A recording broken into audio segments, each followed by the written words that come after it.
بسم الله الرحمن الرحيم. مشاهدي الاعزاء، مرحبا بكم معايا في قناتي المتواضعه الشاف حسنه. اليوم كيف ما كتلاحظوا معايا في الصوره غادا نقدم لكم واحد الكيك، يعني كيك كبير عائلي وممتاز ولذيذ بزاف. الا حبيتوا الفكره فاجيو معايا نشوفوا المقادير وطريقه التحضير ونبداو على بركه الله. بالنسبه للمكونات ان شاء الله غنحتاج الدقيق الابيض اولا الفورس، طبعا على حسب الخليط. غادي نحتاج واحد 2 معالق كبار ديال الكاكاو، كيف كتلاحظوا معايا ملعقه ديال الكاكاو الحلو وملعقه ديال الكاكاو المر. غنحتاجوا 4 البيضات، تقريبا واحد 40 غرام ديال الزبده اولا نص كاس دايب، كاس ديال الزيت الروميه، 2 كيسان ديال العنبه ديال السكر كلاصي، 2 كيسان ديال الماء، و3 الخميرات من وزن 7 غرام. كيف كتلاحظوا معايا ها هي هنا 7 غرام، 3 الخميرات، وطبعا الشوكولا هنا تقريبا غنخدموا بالقطع.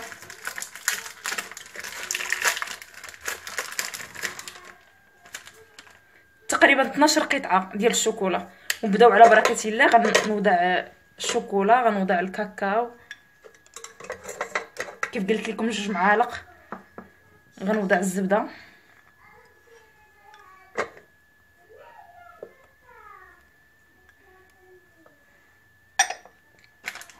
يعني غنوضع المكونات تقريبا كامله الا الخميرات والبيض والدقيق الابيض، 2 كيسان ديال السنيده، كاس ديال الزيت راه ما عامرش كيف كتلاحظوا معايا،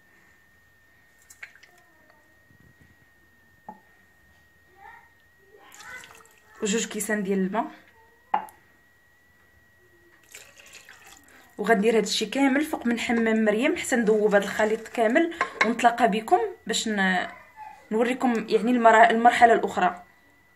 كيف كتلاحظوا معايا بعد ما ذوبت هاد المكونات اللي درت هنا في الكاسرونه في حمام مريم، غادا ناخذ دابا تقريبا واحد 2 كيسان، غادا نعبرهم من هذا الخليط.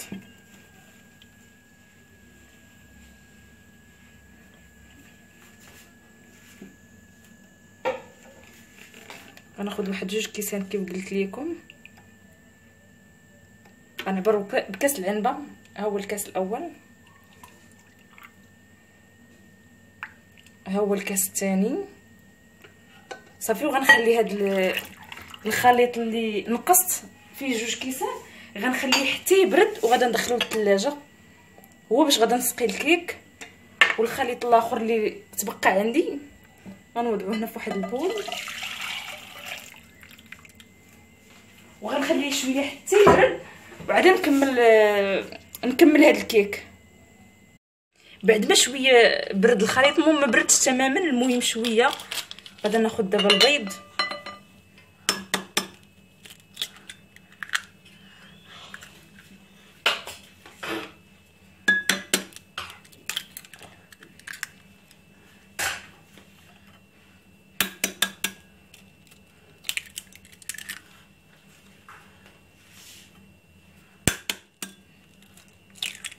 كيف قلت لكم 4 البيضات، نوضعهم هكا ونخلط هاد المكونات مزيان.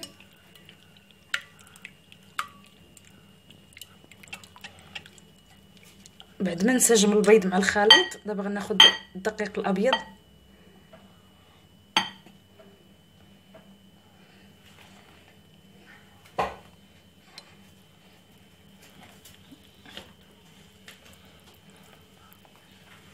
نبدا نوضع فيه تدريجيا حتى نحصل على واحد الخليط متجانس. لاحظوا معايا بعد ما حصلت على عجين متجانس هكا، راه خدمني هذا العجين 3 الكيسان ديال العنبه ونص، كنأكد 3 الكيسان ونص. والكاكاو اللي ضفت في هذا الكيك المعالق كبار، نأكد عليكم باش ما يوقعش واحد اللبس، يعني ما غتعرفوش واش الملاعق كبار ولا صغار، المهم راهم ملاعق كبار. دابا غادا نغربل هاد الخميرات اولا البيكين باودر باش ما يوقعش ليا واحد الحبيبات في الخليط.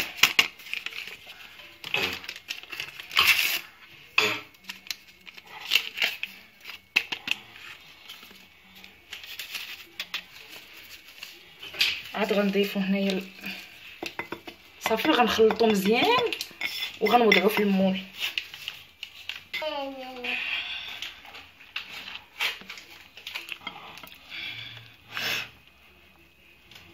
نخلط هاد المكونات مزيان. طبعا انا هاد المقادير اللي درت في هاد الكيك راه مقادير كتار، يعني ممكن انكم ديروا غير النص ديال المقادير اللي درت انا حيت بغيت نحصل على واحد الكيك كبير بزاف، داكشي علاش درت المقادير دوبلتهم باش نتحصل على واحد الكيك كبير.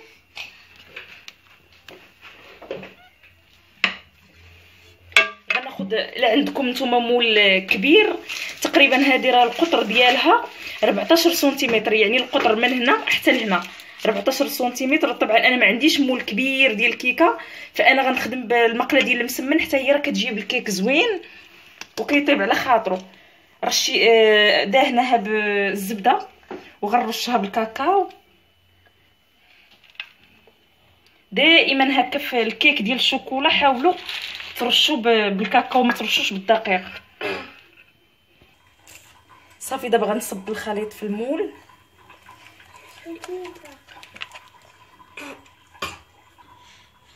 دابا ان شاء الله كيف كتلاحظوا معايا غندخلها الفرن مسخن على درجه حراره 180 تقريبا ما بين 35 حتى 40 دقيقه، وملي غنخرجها غنوريكم المراحل الاخرى ان شاء الله، ونخليكم على خير حتى يطيب الكيك ديالنا. بعد مرور 35 دقيقه انا كيف كتشوفوا معايا خرجت الكيك من الفران، راه باقي سخون. هذا راه غير البقع ديال الكاكاو اللي رشيت فوق المول باش ما يتلصقش ليا. دابا غناخذ هذاك السائل اللي نقص قلت لكم غندخلوه للثلاجه، طبعا السائل بارد والكيك سخون، وهذا راه لتحت ديال الكيك ماشي الفوق باش يتشرب ليا السائل مزيان. طبعا الا ما حصلتوش على كيك مطقب بهذا الشكل هذا، كتاخذوا شي قطيب ديال الشوا اولا شي كيغدو وكتطقبوه. بما انه انا حصلت عليه هكا مطقب راه ما غنحتاجش انني نطقبو. صافي وكنخوي فيه هذا السائل كيف قلت لكم من التحت ديالو باش يتشرب مزيان، يعني ما كنخويوهش من الوجه. صافي كنخوي هذا السائل كامل.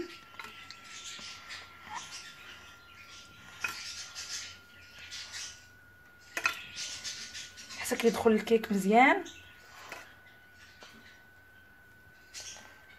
طبعا كنحاول نوزع بالتساوي.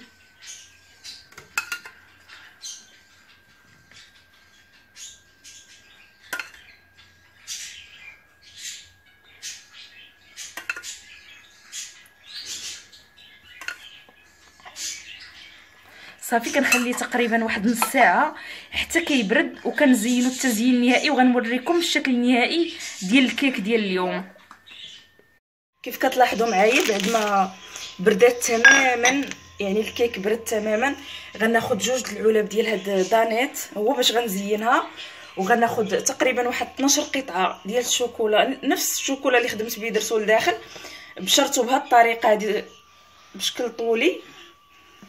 وغناخذ هاد العلب ديال سويتيز. طبعا الديكوراسيون راه اختارتو بنتي لان هاد الكيك اصلا مديور للاطفال، قالت لك ضروري خاص تكون شي حاجه فيها الالوان. ونبدا التزيين ديالي.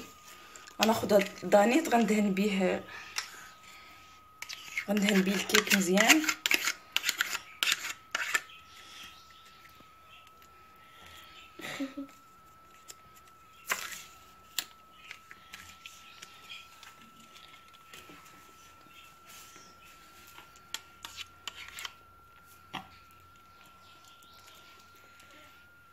وما نحاول نوزع هاد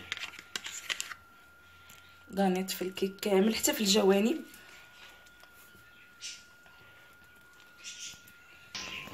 كيف كتلاحظوا معايا بعد ما دهنت الكيك كامل بهاد الدانيت، دابا غنرشو بهاد الشوكولا المبشوره. طبعا غنرش من الفوق وحتى الجوانب غنوضع فيهم.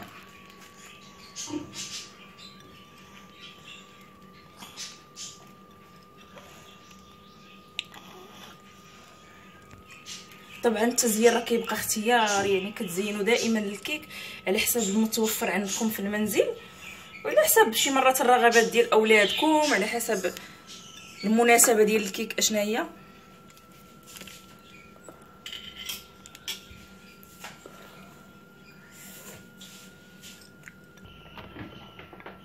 بعد ما رشيت الشوكولا هنا في الاماكن كاملين غناخد هاد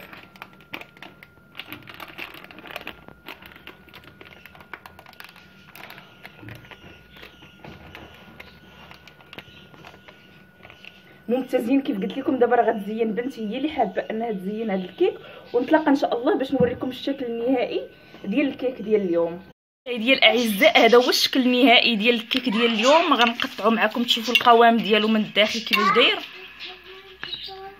طبعا غنقطع غير قطعه صغيره لانه كيف قلت لكم هذا الكيك مديور للاطفال، ما بغيتش نخسر الشكل. غنقطع غير قطعه صغيره باش تشوفوا القوام من الداخل.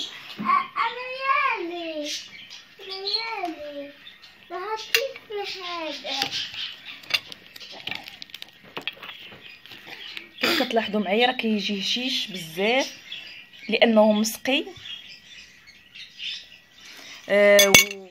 وإلا عجبتكم وصفه اليوم ما تنسوش ديروا لي جيم للفيديو، تابوناو معايا في لاشين ديالي بالضغط على اشاره الاشتراك ثم الضغط على الجرس.